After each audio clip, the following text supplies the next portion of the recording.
Vamos falar hoje de um dos assuntos mais quentes do momento, que está na cabeça de todo mundo que investe ou que se interessa por tecnologia, a tal da bolha da inteligência artificial.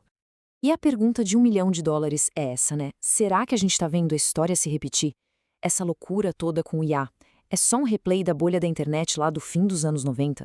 Porque, olha, os preços de algumas empresas estão subindo de um jeito que assusta. Mas isso se sustenta? Então, para a gente conseguir responder isso, primeiro a gente precisa dar um passo para trás. Vamos entender o que é, afinal de contas, uma bolha financeira. Qual é a anatomia da coisa? Bom, vamos simplificar. Imagina que o preço de uma ação dispara. Mas não porque a empresa está lucrando mais ou porque ela é incrível, e sim porque todo mundo acredita que vai conseguir vender essa ação por um preço ainda maior amanhã. É basicamente um jogo de batata quente com dinheiro. É especulação pura e simples, sabe? O preço se descola completamente do valor real daquele negócio. E olha que interessante, tem até um mapa para isso. Um economista chamado Hyman Minsky descreveu as 5 fases de uma bolha. Pensa assim. Primeiro, surge uma grande novidade, uma tecnologia disruptiva. É o deslocamento. Aí, o mercado se empolga, os preços começam a subir, é o boom. Depois vem a euforia, que é a fase perigosa, quando a galera esquece a lógica e entra na onda só porque todo mundo está entrando. É o efeito manada. Claro, uma hora os investidores mais espertos que entraram cedo começam a sair e realizar o lucro. E aí vem o pânico. A confiança desaparece, todo mundo tenta vender ao mesmo tempo e os preços desabam. É o estouro. Guardem essas 5 fases, porque agora a gente vai ver onde a IA se encaixa nisso. Beleza! Agora, com esse modelo em mãos, vamos para o que interessa: inteligência artificial. É só hype ou é uma revolução de verdade? Sabe qual é o motor emocional que joga gasolina nesse fogo todo? É uma sigla de 4 letras: FOMO, Fear of Missing Out, o medo de ficar de fora. É um sentimento poderosíssimo. A pessoa vê o vizinho, o amigo, ganhando dinheiro e pensa: não posso perder essa festa. E aí ela compra sem analisar direito a qualquer preço. É exatamente isso que a gente chama de comportamento de manada. E aqui o debate fica bom porque tem dois times bem claros. De um lado, os céticos. Eles olham e dizem: gente, isso tem todos os sinais de uma bolha clássica.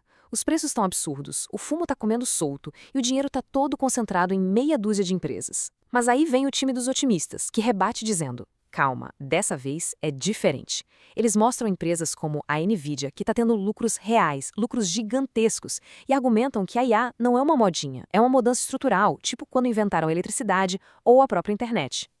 E tem uma frase do Jamie Dimon, que é o chefão do JP Morgan, um dos maiores bancos do mundo, que resume essa confusão toda perfeitamente. Ele diz: a IA é real, ou seja, ele não nega a tecnologia, mas ele completa: mas a maioria das pessoas envolvidas não se saiu bem em bolhas anteriores. É um baita balde de água fria, né? Ele está basicamente dizendo: a tecnologia é ótima, mas cuidado para não ser um dos que vão perder dinheiro quando a festa acabar. Ok, chega de papo, vamos olhar para os números, porque no fim do dia são eles que contam. Como é que os analistas tentam medir essa febre do mercado? Tem um indicador que é o rei dessa discussão. É a relação preço/lucro, ou P/L. Pensa nele como uma pergunta. Com o lucro que essa empresa gera hoje, em quantos anos ela pagaria o preço da própria ação?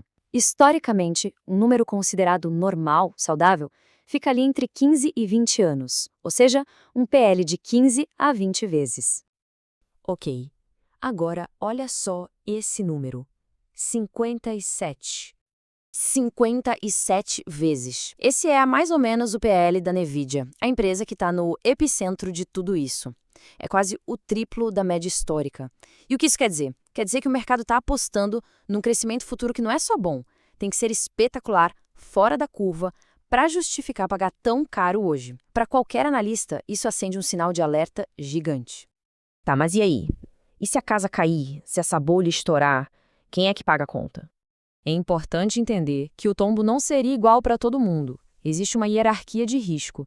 Lá na ponta, com o risco máximo, estão as startups, as empresas que ainda não dão lucro e que vivem de promessas. Muitas simplesmente sumiriam do mapa por falta de grana. Um degrau abaixo, as empresas de infraestrutura, como as de semicondutores. O valor delas está muito inflado, então a correção seria forte. E por fim, as gigantes, as Big Techs, como Google e Microsoft. Elas também sentiriam um DAC, claro, mas por serem mais diversificadas, o impacto seria menor. E tudo isso leva a gente para uma separação que é crucial, talvez a mais importante de todas. A gente precisa separar a tecnologia da especulação. O Jeff Bezos tem uma visão sobre isso que eu acho genial. Ele chama de bolha industrial. O que ele quer dizer é que, mesmo que a bolha financeira estoure e muita gente perca dinheiro, o investimento massivo que foi feito acaba deixando um legado útil. É o exemplo perfeito da bolha.com. Um monte de empresa quebrou, foi um desastre no mercado, mas o que ficou? A infraestrutura de fibra ótica que tornou a internet rápida de hoje possível. O lixo da bolha virou o alicerce do futuro. E aqui está a grande sacada de tudo isso. Uma coisa não anula a outra. É totalmente possível acreditar que a inteligência artificial é uma revolução que vai mudar o mundo e, ao mesmo tempo, achar que os preços das ações de empresas de IA hoje estão completamente malucos. A tecnologia se revolucionária é uma coisa, o preço que o mercado paga por ela é outra, completamente diferente. Então, para a gente fechar, talvez a pergunta que a gente está fazendo desde o começo esteja errada. Talvez a questão não seja a IA é uma bolha. A verdadeira questão talvez seja quando a febre passar, quando o hype diminuir e a poeira da especulação baixar, o que vai sobrar de pé? A tecnologia da IA é sólida o suficiente para sobreviver à sua própria festa? Fica aí a reflexão.